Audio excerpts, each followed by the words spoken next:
Hello and welcome to my little YouTube channel. Before you watch this video, please keep in mind that English is not my native language and we are not professional casters. Thank you very much and enjoy the video.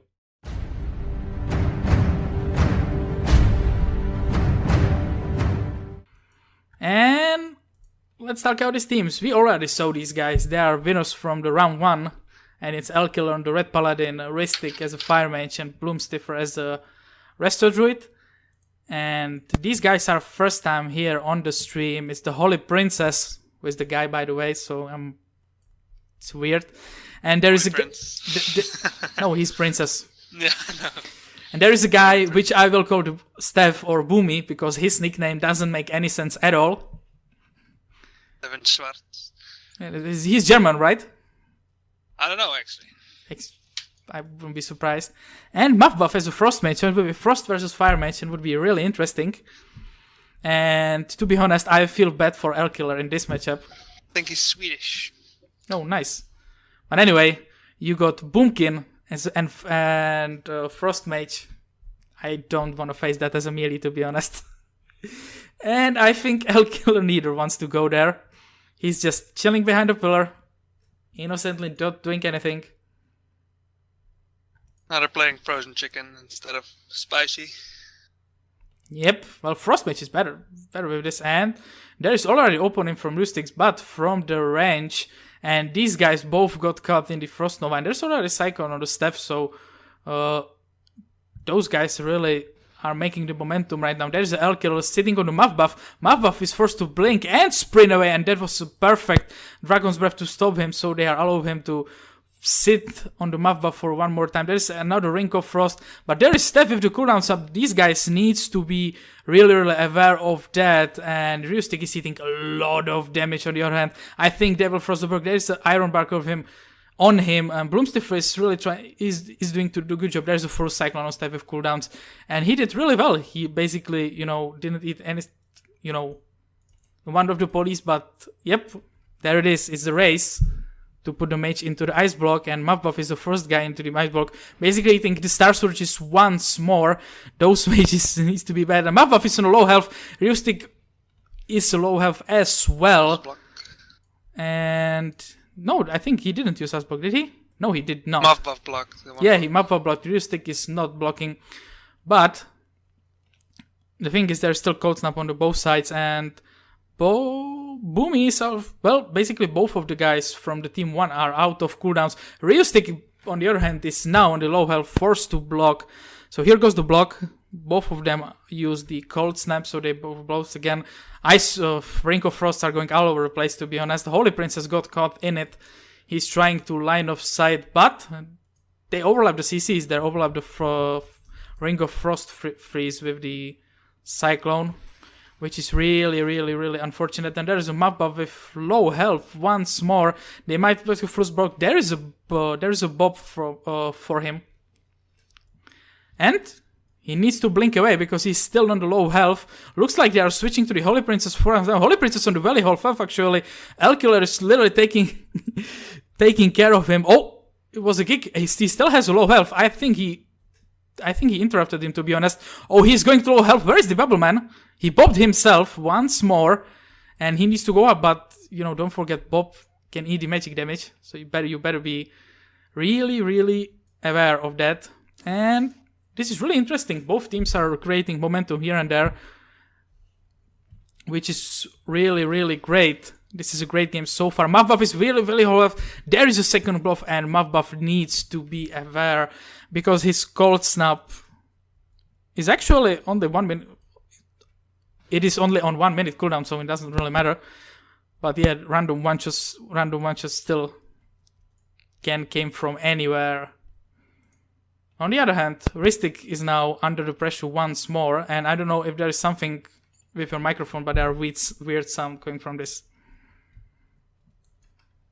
Go now.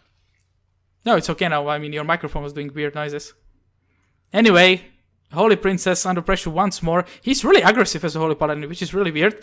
And, I mean, Elkiller is doing his job once again, sitting on one target for whole game. There is a Dragon's Breath, and Elkiller's mate Ryustik is joining him once again, and Holy Princess is going down. That's really unfortunate for him.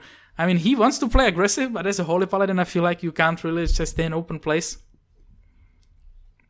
Even with Red Paladin on yourself. And there's D5 is looking really, really strong. Yeah, they got a lot of bursts with the Fire Mage and Red Paladin. Yep.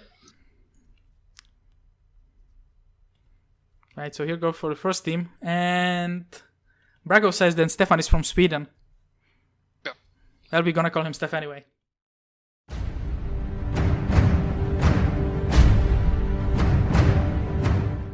So yeah, once again, Team 5,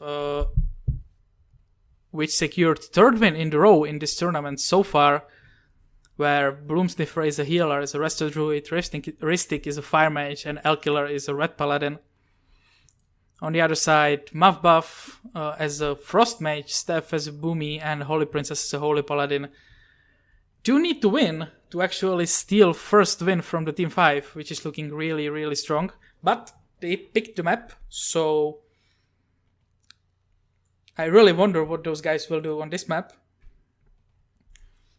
Right, so 8 more seconds. The gates will open. I guess we will follow Elkir. Well, not Elkir. I think one of the mages would be the best to follow from the start. So here's... Ristic's probably going to be the most interesting opener again. Ristic's going on, and Steph's position looks like they want to be really, really aggressive. We're gonna switch to Muffbuff actually, because they are actually out of stealth and they already are going to the Elkiller. And there's the Cyclone, which they need to stop. There was a sprint. I don't know if they counterspell that. I didn't saw it very, very well. But I think they lost the momentum, to be honest. With that blink, there's a polymorph going on. And Elkiller is on the Muffbuff once more with the wings. Looks like Team 5 are following the safe strap. All cooldowns from the start. There is a Steph with the cooldowns. Elkiller with the cooldowns. Actually, Muffbuff is saving his cooldowns, which is really, really weird. Ristic, on the other hand, is forced to use his cooldowns with his friend because Red Paladin is usually very, very good. But Muffbuff will need to block very, very soon because his health are not going up.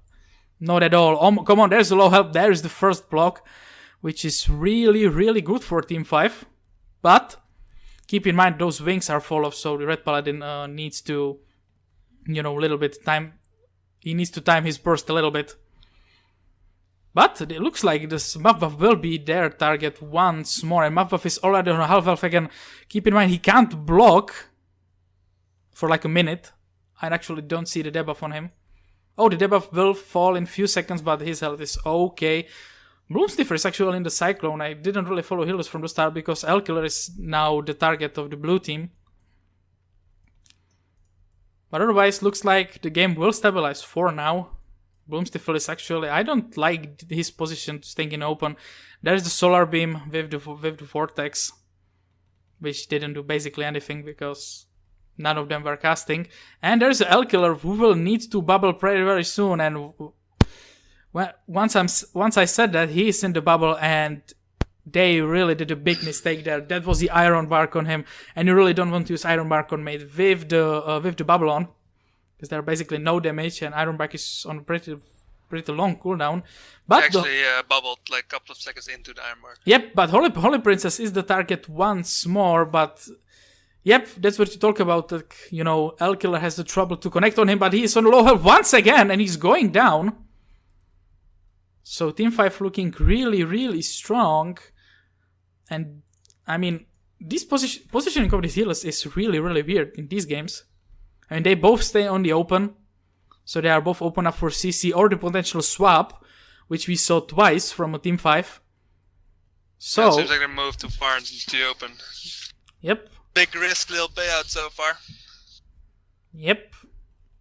So Team 5, unbeaten so far in our little tournament. 4 wins in a row.